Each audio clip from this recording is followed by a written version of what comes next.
बोलिए कूर्म भगवान की जय।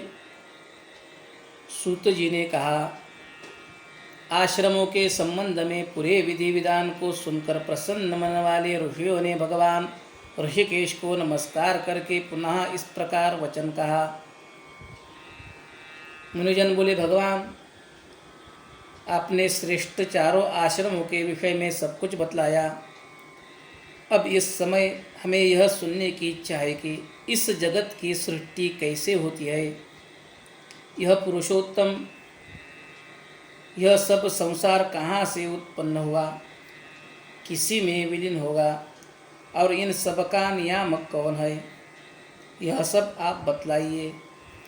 ऋषियों का वचन सुनकर कूर्म रूप धारण करने वाले तथा सभी भूत प्राणियों के उत्पत्ति और विनाश के स्थान भगवान नारायण गंभीर वाणी में बोले।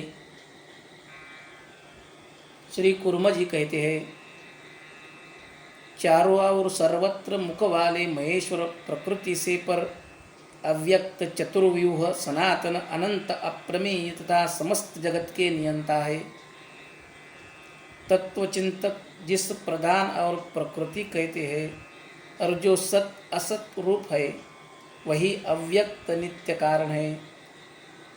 गंधवर्ण और रस्यहीन, शब्द स्पर्श से रहित, अजर ध्रुव अक्षय माने कभी नाश न होने वाला, नित्य अपनी आत्मा में स्थित संसार का बीजरूप महाभूत सनातन परब्रह्म सभी प्राणियों की मूर्ति रूप आत्मा से अधिष्ठित महत्तत्व अनादि अनंत अजन्मा सूक्ष्म त्रिगुण उत्पत्ति और प्रलय का स्थान शाश्वत तथा अविज्ञेय ब्रह्म ही आदि में विद्यमान थे। उस समय गुणों की साम्य अवस्था रूप उस पुरुष के आत्मस्वरूप में स्थित होने पर जब तक विश्व की सृष्टि नहीं हो जाती, प्राकृत प्रलय का समय जानना चाहिए। यह ब्रह्म की रात्रि कही गई है और सृष्टि को ब्रह्मा का दिन कहा गया है। वास्तव में उसका न दिन होता है और न रात होती है। आदि से रहित वह जगत का आदि कारण सर्वभूतमय अव्यक्त अंतर्यामी परात्परेश्वर रात्रि व्यतीत होने पर जागृत हुआ। परमेश्वर महेश्वर ने प्रकृति एवं पुरुष में शीघ्र ही प्रविष्ट होकर परम योग के द्वारा उनमें क्षुभ गति उत्पन्न किया। जैसे वसंत ऋतु की वायु अथवा मद पुरुष एवं स्त्रियों का क्षुब्ध करता है, वैसे ही वह योग विग्रह योग बल से विविध शरीर धारण में समर्थ ईश्वर प्रकृति एवं पुरुष में अनुष्ट होकर क्षोभ का कारण बनता है। हे ब्राह्मणों, वही परमेश्वर क्षोभ उत्पन्न करने वाला है एवं स्वयं क्षुब्ध होने वाला है। वह प्रलय एवं सृष्टि करने के कारण प्रधान भी कहलाता है। प्रधान पुरातन पुरुष के क्षुब्ध होने से प्रधान प्रकृति पुरुषात्मक महद बीज का आविर्भाव हुआ। इसी कारण से वह महद्बीज महान आत्मा मति ब्रह्मा प्रबुद्धि ख्याति ईश्वर प्रज्ञा धृति स्मृति तथा संवित कहलाता है। महत्तत्व से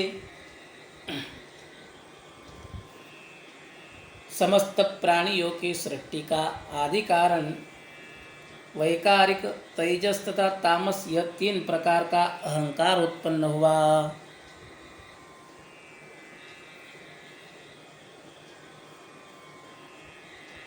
वह अहंकार अभिमान, कर्ता, मनता, आत्मा, पुद्गल तथा जीव नामों से कहा गया है।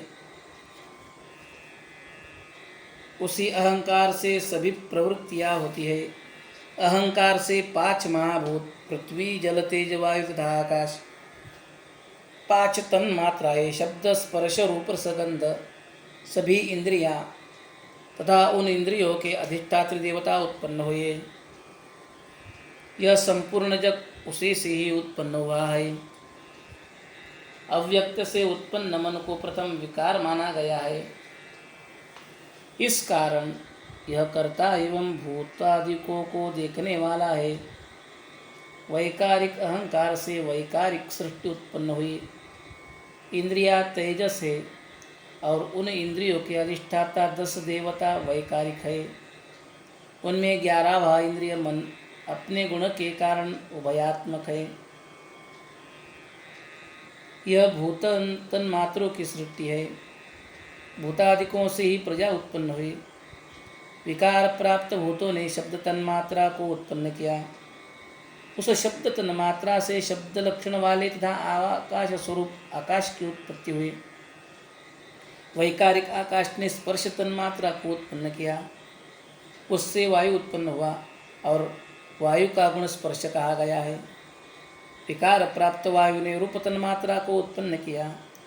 वायु से तेज उत्पन्न हुआ और उसका रूप गुण कहा जाता है। विकार को प्राप्त हुए तेज ने भी रस तन्मात्रा की सृष्टि की और उसमें फिर जल की उत्पत्ति हुई। वह जल इस रस गुण का अधिकार है, गुण का आधार है।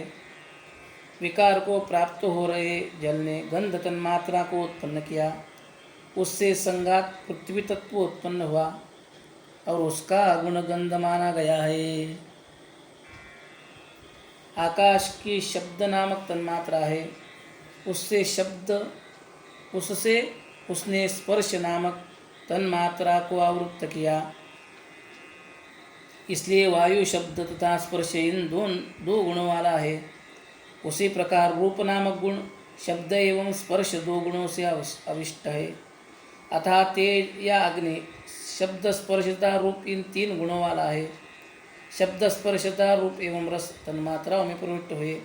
इसीलिए रसात्मक जल तत्व को चार गुणों शब्द स्पर्श रूपता रस से युक्त समझना चाहिए। शब्द स्पर्श रूप तथा रस ये चार गुण गंध तन्मात्राओं में प्रविष्ट हुए। इसलिए पंच स्थूल महाभूतों से युक्त पृथ्वी तत्व पांच गुणों वाला कहा गया है।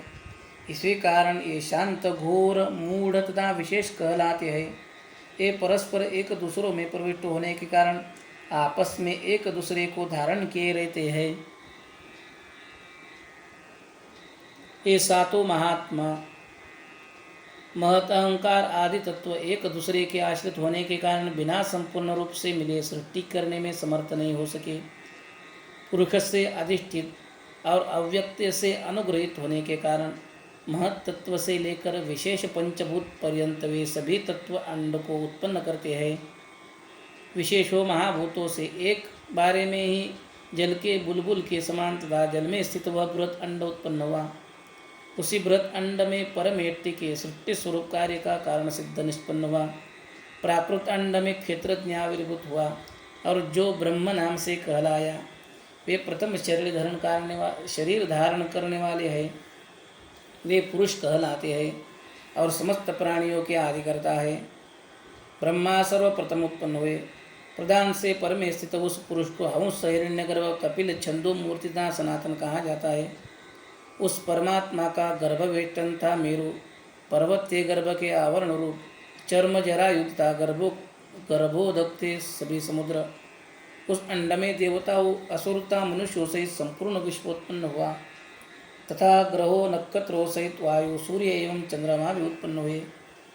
अंड ब्रह्मांड बाहर की ओर अपने से 10 गुने अधिक जल से घिरा हुआ है और जल बाहर से अपने से 10 गुने अधिक तेज से आवृत है। तेज बाहर से अपने से 10 गुने अधिक वायु से आवृत है। इसी प्रकार वायु आकाश से आवृत है और आकाश भूतादि अर्थात अहंकार से घिरा हुआ है। जैसे अहंकार महत तत्व से आवृत है वैसे ही महत तत्व अव्यक्त से आवृत है। ये लोग सर्वतत्वाभिमानी महान स्वरूप वाले हैं। उन लोकों में उन्हीं के आत्मरूप ऐश्वर्य संपन्नता योग धर्म से युक्त पुरुष निवास करते हैं और अन्य भी जो तत्वचिंतक है वे भी निवास करते हैं। वे सभी पुरुष सर्वज्ञ शांत रजोगुण वाले अर्थात सत्व संपन्नता नित्य ही अत्यंत प्रसन्न मन वाले हैं। ब्रह्मांड ही प्राकृत 7 आवरणों से आवृत है। ब्राह्मणों, इस विषय में केवल इतना ही कहा जा सकता है कि यह माया बहुत ही गहन है। बीज रूप से मैंने जिसका वर्णन किया वह सब प्रधान अर्थात प्रकृति का कार्य व्यापार है। यह प्रकृति या माया अन्य और कोई नहीं, प्रजापति की ही परामूर्ति है, ऐसा वेदों का अभिमत है। 7 लोकों के तल से युक्त यह संपूर्ण ब्रह्मांड गुण परमेष्टि देव का दूसरा शरीर है। वेदों का अर्थ को ठीक ठीक जानने वाला बतलाते हैं कि सोने के समान वर्ण वाले पीत अंड में प्रादुर्भूत हिरण्यगर्भ भगवान ब्रह्मा भगवान के तीसरे रूप शरीर है।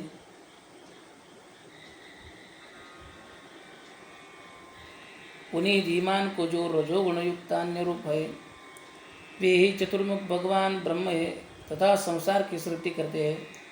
स्वयं विश्वेश्वर विश्वतो मुख विश्वात्मा भगवान विष्णु सत्वगुण का आश्रय ग्रहण कर उत्पन्न हुए संपूर्ण संसार का पालन पोषण करते हैं। अंतकाल में स्वयं परमेश्वर सर्वात्मा रुद्रदेव तमोगुण का समाश्रयण कर संसार का संहार करते हैं।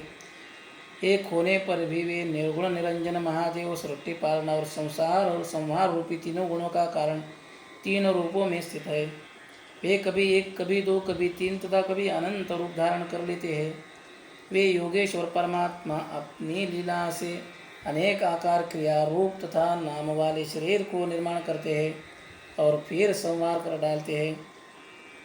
भक्तों के कल्याण के लिए वे ही पुनः संहार करते हैं। अपने को तीन रूपों में विभक्त कर तीनों कालों में प्रवृत्त होते हैं।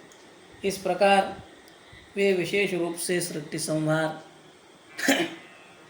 और पालन का कार्य करते हैं, क्योंकि स्वयं ही प्रजा की सृष्टि करते हैं, उसका पालन करते हैं और स्वयं उसका पुनः संहार करते हैं। इसलिए तीनों कालों में सत्वरज तथा तमो रूप त्रिगुणात्मक होने से वे परमात्मा एक अद्वैत कहलाते हैं। प्रारंभ में वे सनातन हिरण्यगर्भ प्रादुर्भूत हुए। आदि में उत्पन्न होने से वे आदि देवता आजन्म होने से आज कहलाते हैं। तो ये समस्त प्रजाओं का पालन करते हैं, इसलिए प्रजापति इस नाम से कहे जाते हैं।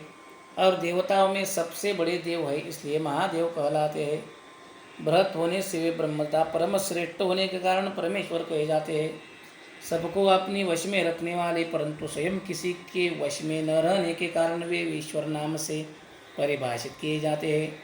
उनकी सर्वत्र गति होने के कारण वे ऋषि और प्रलय काल में सब कुछ हरण करने के कारण हरि कहलाते हैं। किसी के द्वारा उत्पन्न न होने का सर्वप्रथम होने के कारण स्वयंभू इस नाम से कहे जाते हैं। सभी मनुष्य के अयन आश्रय स्थान है, इसलिए नारायण कहे जाते हैं। संसार का संहार करने से हर तथा सर्वत्र व्यापक होने से विष्णु कहलाते हैं। वे सब कुछ जानने के कारण भगवान तथा रक्षा कार्य करने से ओम कहलाते हैं। सभी का विशिष्ट ज्ञान होने से सर्वज्ञ तथा सभी के आत्मस्वरूप होने के कारण वे सर्व कहे जाते हैं। वे मल शून्य है, इसलिए शिव और सर्वत्र व्याप्त होने से विभु तथा सभी प्रकार के कष्टों का निवारण करने से तारक कहलाते हैं। और अधिक कहने से क्या लाभ, यह सारा जगत ब्रह्ममय ही है। अरे वे परमेश्वर अनेक रूपों में विभक्त होकर अनेक क्रीड़ाएँ लीलाएँ करते रहते हैं। ये ब्राह्मणों, मैंने संक्षेप में इस अविधिपूर्वक हुए प्राकृत सृष्टि का वर्णन किया है। अब आप लोग ब्रह्मा की सृष्टि के संबंध में सुने। कूर्म भगवान की जय।